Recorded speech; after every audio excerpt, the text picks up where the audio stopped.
Hi hello namaste, నేను మీ Gopi. Welcome back to red TV. ఈరోజు మనతో వచ్చేసి సీనియర్ జర్నలిస్ట్ జగదేవ్ గారు ఉన్నారు. సార్ నమస్తే. సార్ నమస్తే.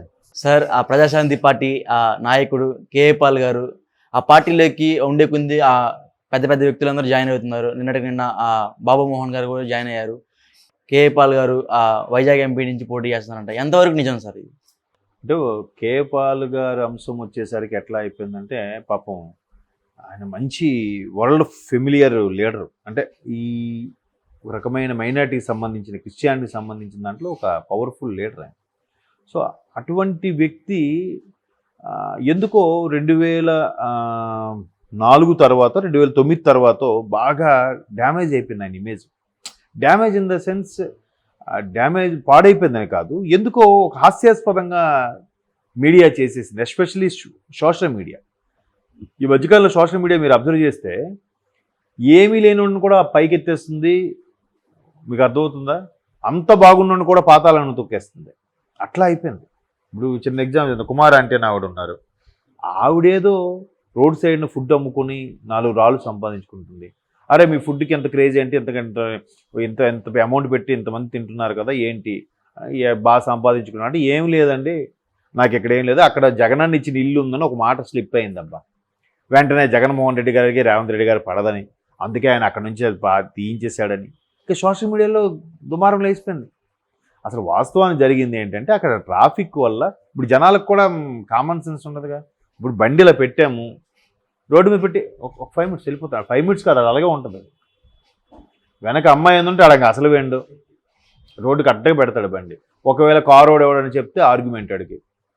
ఎందుకు అంటే కారు ఓడంటే వీడికన్నా పెద్దోడు అని భయమో ఒక అభద్రతా భావంతో బిల్డప్ ఇస్తుంటాడు, వెళ్తామన్నట్టుగా. సో ఇట్లాంటి ఈగోస్తోని ఎవరికాడు బాటు పెట్టేస్తే ట్రాఫిక్ జామ్ అవుతుంది. కాబట్టి పోలీసు వాళ్ళు హెచ్చరించారట, అమ్మ నువ్వు ఒక మనిషిని పెట్టుకుని సరిగ్గా పార్కింగ్ పెట్టించుకో, లేదంటే తీసేయండి.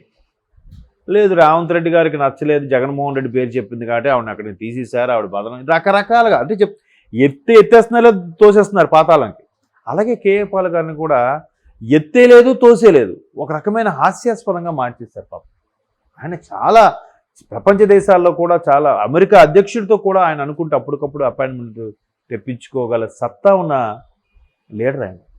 తర్వాత చెప్పాను కదా, తర్వాత కొన్ని రీజన్స్ కూడా ఉన్నాయి. అంటే ఒక బలమైన నాయకుడు అతని యొక్క అనుచరుడికే, లేదంటే అతని కుటుంబ సభ్యుల్లో ఎవరికో ఆ స్థాయికి తీసుకెళ్లాలనే ఉద్దేశంతో ఈయనకి రావాల్సిన ఇమేజ్ని తప్పించాడని, ఈయనకి ప్రపంచ దేశాల నుంచి వచ్చిన ఫండ్స్ను కూడా ఆయన రాకుండా చేశాడని కూడా ఒక రూమరో, ఒక అభియోగమో, లేదంటే ఒక వాస్తవమో తెలీదు, ఆ టాక్ అయితే ఉంది.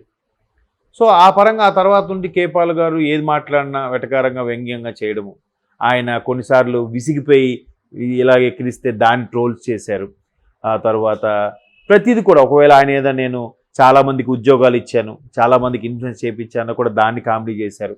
మొన్నటికి మొన్న ఒక జర్నలిస్ట్ కూడా, సార్ ఏంటి మిమ్మల్ని కామెడీ ఫీజుగా చూస్తారు, అది అలాగొచ్చా అంటే ఎలా అయిపోయిందంటే, నాకు నోటుకు వచ్చినట్టు అడిగితే నేను తోపు, అంటే ఒక కాంట్రవర్సీ లాగా సీరియస్గా డిస్కషన్ అయితే నాది చూస్తారు అని తలంపులోకి వెళ్ళిపోతున్నారు జనాలు.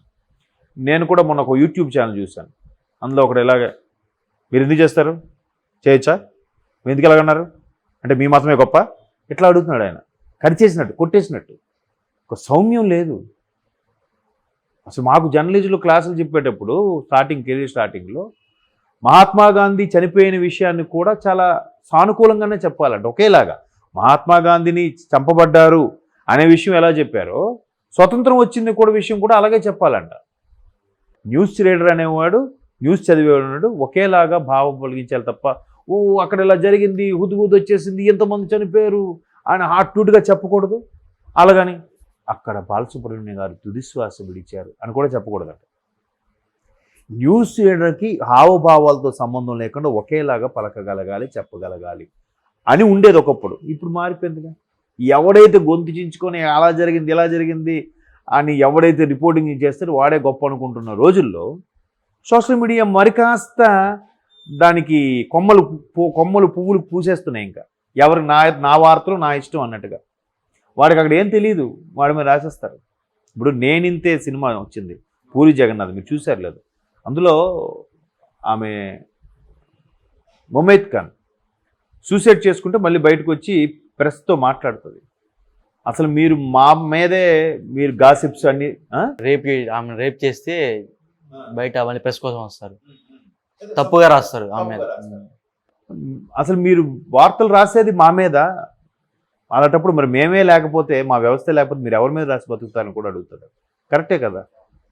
నచ్చినట్టు ఆ హీరోయిన్కి ఆ హీరో, ఎక్కడికి ఇది ప్రతిదీ కూడా.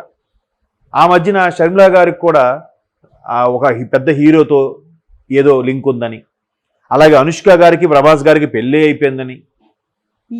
ఎవడు చూశాడు? ఎందుకు అట్లా అంటే అలా కాంట్రవర్సీ రాస్తేనే చూస్తారని చెప్పాను కదా ఇంతకుముందు. ఆయన ఇలాగ మీరు అలా చేస్తారా, మీరు ఇలాగ మాట్లాడతారా ఏంటి అసలు? ఇలాగ ఒక అమ్మాయికి అడిగాడు ఛానల్లో ఒక ఆవిడ, మీ హిందూ ధర్మం గురించి ఎట్లా మాట్లాడితే, నువ్వు చెప్పింది విను, పెద్ద ఇలా పోటుగాడ్లా మాట్లాడితే పెద్ద సీరియస్గా అడిగేకు, నేను చెప్పింది పూర్తయితే నువ్వు మాట్లాడు అని చెప్పి మళ్ళీ కూల్గా చేసి మాట్లాడింది ఆవిడ. ఆ ఛానల్ పేరు, ఆ వ్యక్తి పేరు నేను చెప్పను. చాలా బాగా, అవును ఎవడో ఒకటి అలాగా జలక్ ఇవ్వాలి, లేకపోతే నేనే అడగడం తోపు, నేను ముక్కుసూటిగా అడిగేస్తాను అనుకునే రోజులు పోయాయి. లేకపోతే అలాగ అడిగాడు ఆ జర్నలిస్ట్, మిమ్మల్ని కామెడీ పీస్గా చూస్తున్నారు కదా అంటే ఆయన సీరియస్ అయిపోయాడు. తప్పు కదా. దగ్గరికి వెళ్ళి నువ్వు ఏంటి ఇంత అసహ్యంగా ఉన్నావు, కనీసం ముఖమైన కడుక్కోవాలంటే ఎలా ఉంటుంది? కరెక్ట్ కాదు కదా, మనోభావాలు దెబ్బతింటాయి కదా. అట్లా అనేసరికి నువ్వే అంటున్నావు కామెడీ ఇలాగే మాట్లాడేది నువ్వు తెలుసుకోండి అని. ఒకసారి ఇలాగే సినీ నటి, పాత నటి జమునా గారు ఆడికి ఇంటర్వ్యూ చేయడానికి వెళ్తే అప్పుడే జాయిన్ ఒక కెమెరామ్యాన్, కొత్త కుర్రాడు, ఆడికి ఫోన్ వచ్చింది. ఫోన్ చేస్తే చెప్పరా, ఇప్పుడే జమునా ఇంటికి వచ్చినాం రా అన్నాడు. ఆడు ఫోన్ పెట్టేశాక, ఇలా బాబు ఇలారా, జమునా ఇంటికి వచ్చామా అంటే మీ అమ్మ నాన్న గౌరవ మర్యాదలు నేర్పలేదా? జమునా ఇంటి జమునా అంటే సింగులర్ వాడు, తప్పు కదా. జమునా గారి ఇంటి దగ్గరికి వచ్చాం, లేకపోతే పెద్దావిడ ఇంటికి వచ్చి ఏదో అంటే చెప్పచ్చు కదా. నాకు బాగా గుర్తు, కరెక్టే కదా. అలాగే ఎంతమంది చెప్తారు?